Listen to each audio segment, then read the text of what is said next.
Le chef de l'État Félix Antoine Tshisekedi Tshilombo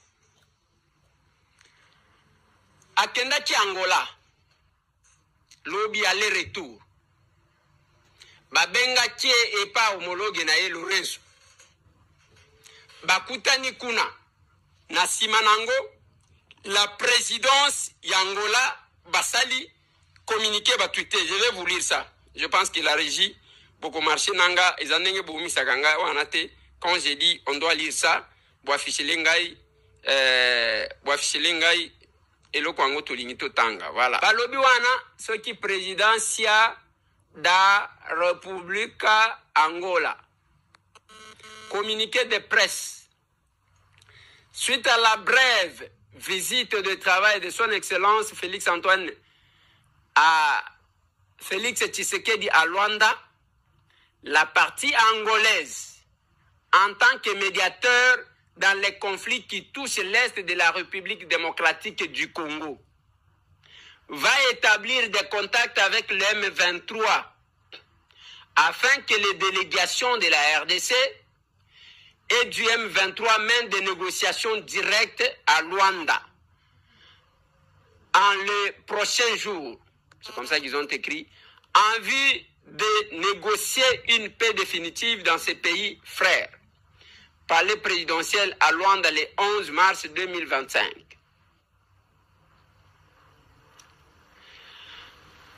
Wana présidence à Luanda, balobi nini?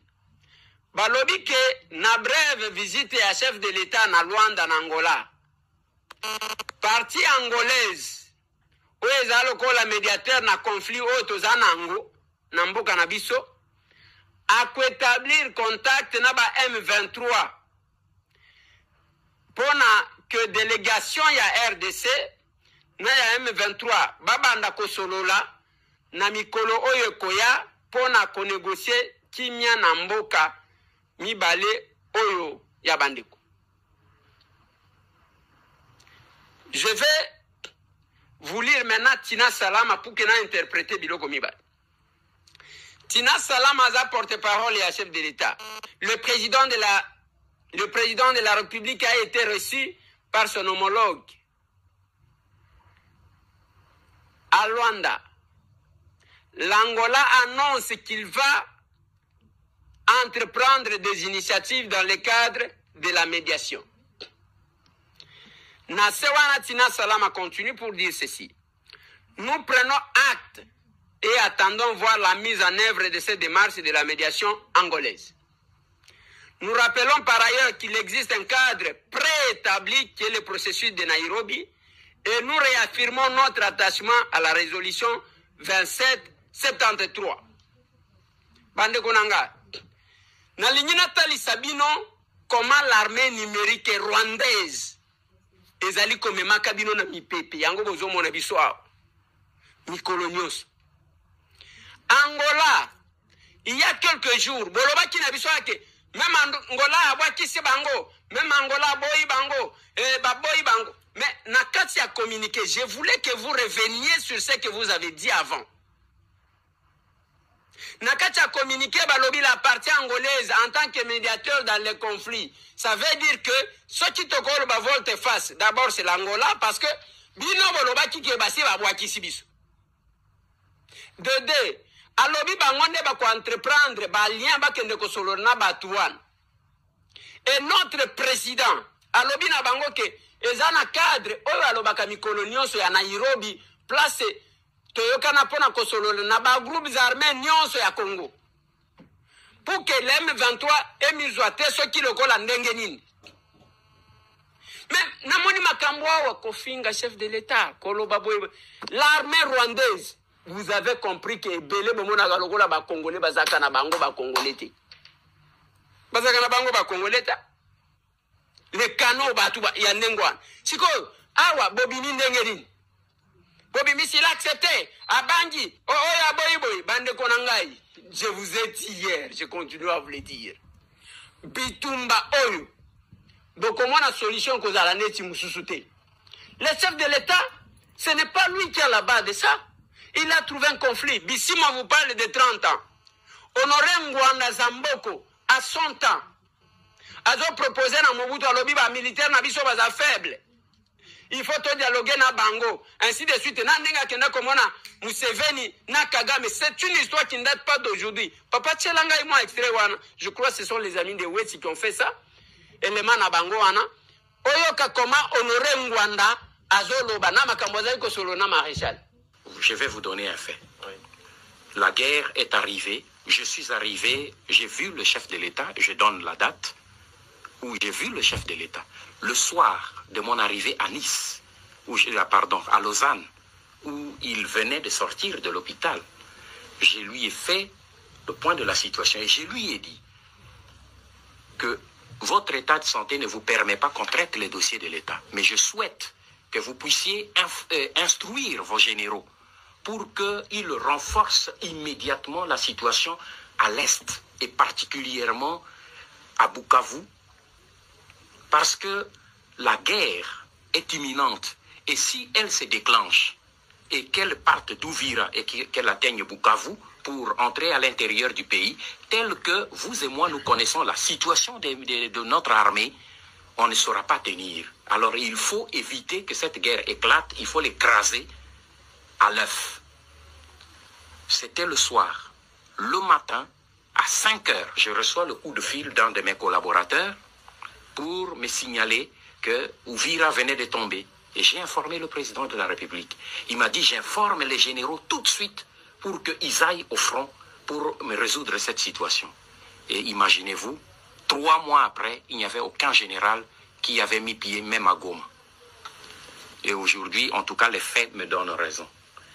Devant cette guerre qui avançait, et on dit avant d'aller à la guerre, pour le plus petit des stratèges militaires et des stratèges politiques tout court, avant de vous mesurer ou d'affronter un adversaire, vous observez d'abord quels sont ses moyens.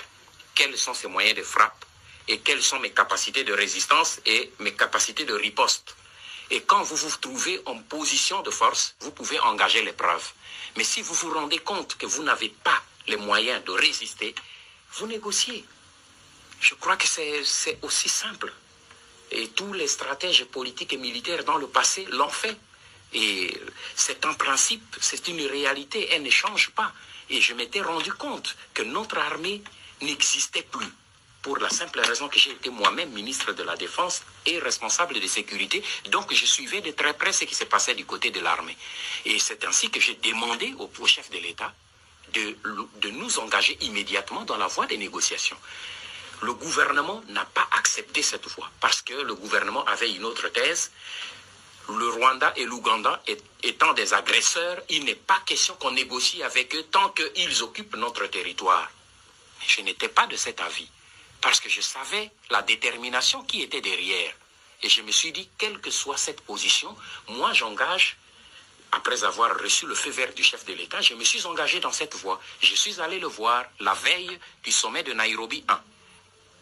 Et je suis arrivé à Kampala, où j'ai vu Museveni, et nous avons commencé les discussions, et il a accepté, Kagame a accepté, il est arrivé.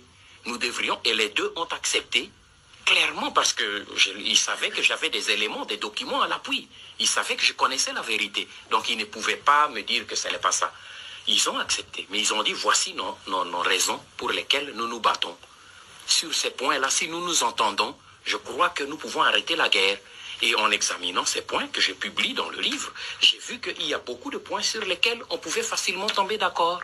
Mais au moment où on devait aller avec eux à Nairobi, parce que Museveni avait dit, nous allons à Nairobi, nous nous entendons sur ces points et nous déclarons qu'il y a un cessez-le-feu. Et nous entamons directement des discussions. Mais il y a eu pression, le chef de l'État m'a téléphoné, il dit, le gouvernement est catégorique, si vous mettez les pieds à Nairobi, eh bien, vous allez être interpellé au Parlement pour haute trahison. Parce que le gouvernement a décidé de ne pas négocier avec ces deux pays. Vous engagez des négociations, vous serez interpellé.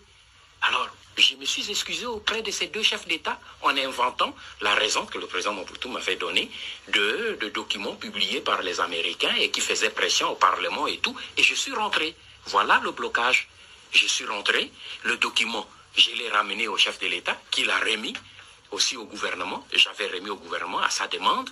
kolobela mwa mukie mayematali justice na kati ya mboka ya République démocratique du Congo.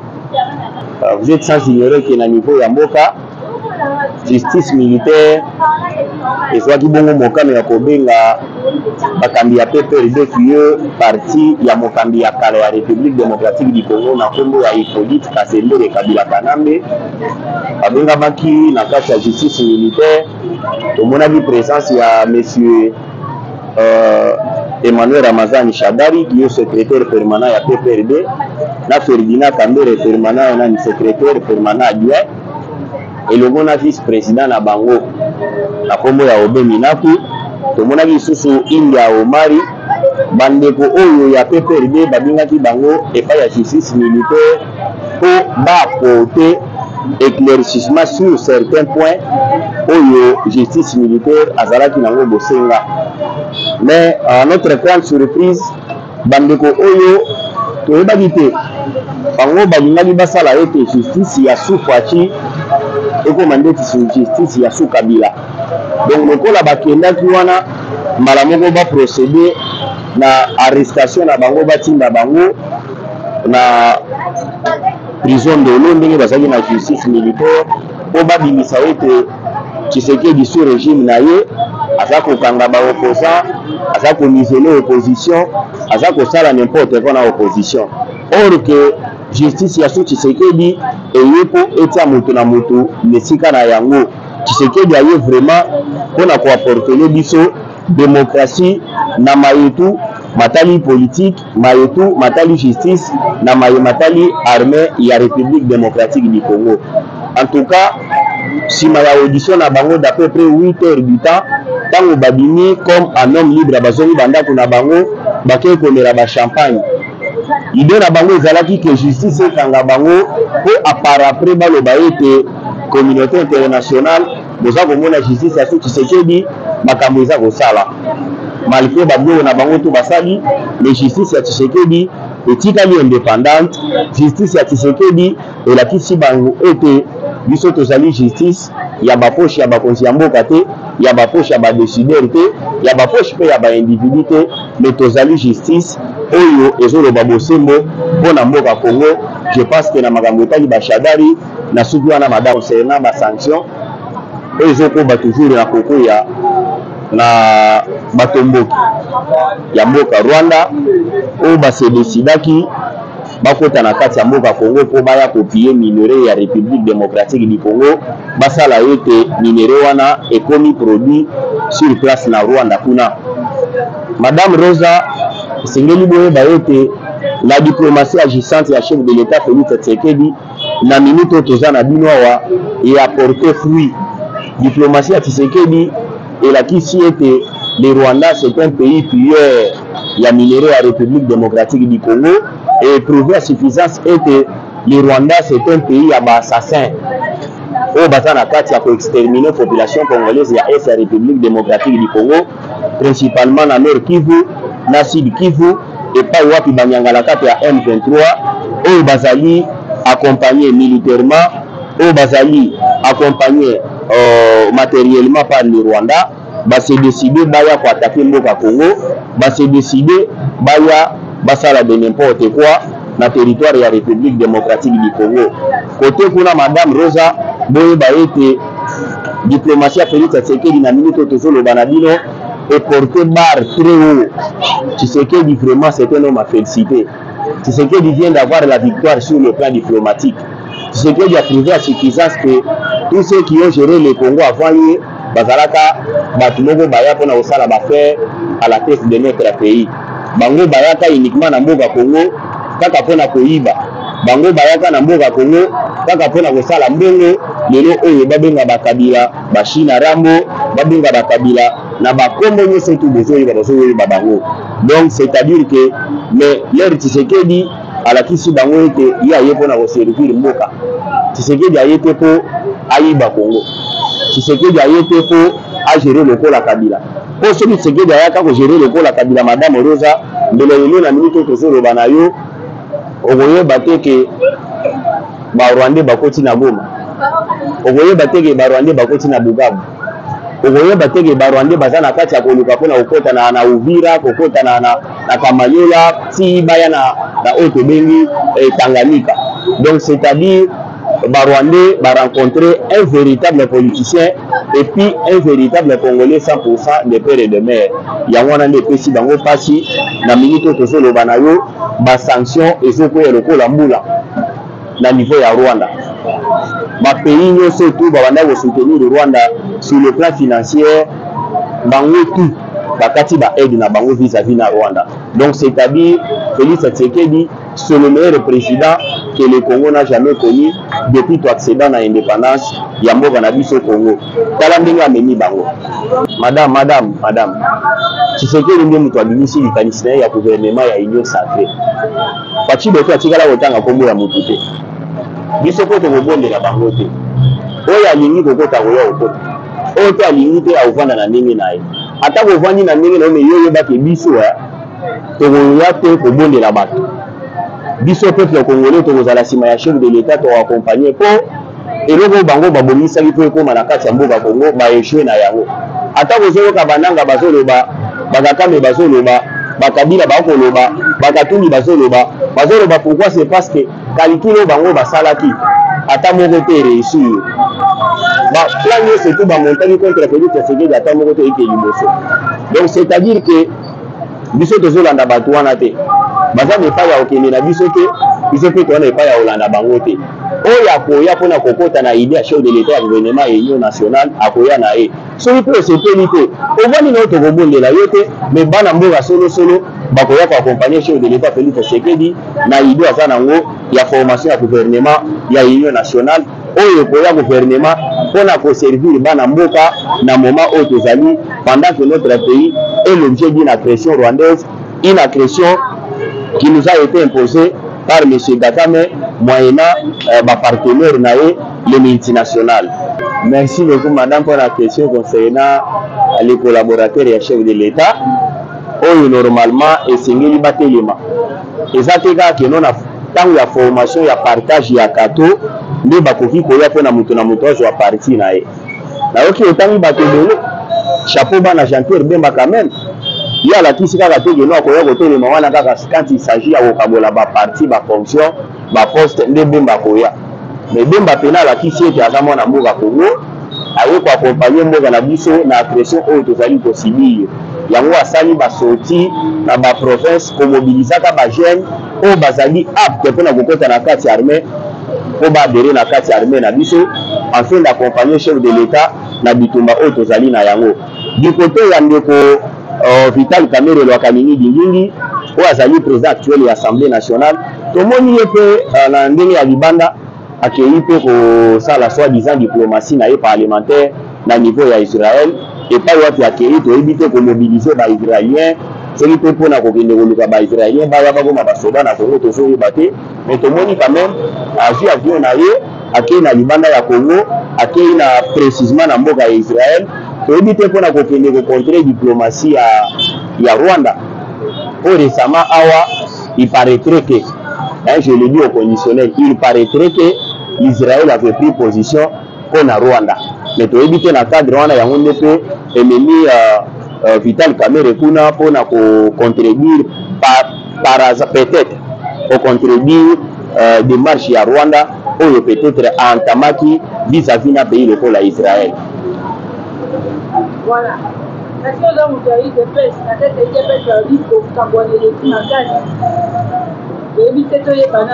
qui ne va pas? Est-ce que ça marche? Merci beaucoup, madame. Quand il y a parti dans l'UDPS qui est l'Union pour la démocratie et le progrès social, qui est dirigé de maître par le secrétaire général et le président Aïe, reconnu statutairement Augustin Kabou et Mwana Boute, du chef de l'État, ATA 47. Biso tozana biso bien. Parti est en malamu. Mais merci beaucoup madame pour l'opportunité au Singaï et puis maloba motoune tout n'aï concernant parti nanga. Je profite de cette occasion pour le béla. Ba oyo le parti sali bango bazala oyo bango baza. Toujours le béla batu oyo parti est aussi mandat. Parti est comme ici batu bakonzi. Sous leadership ya Kabouya Augustin.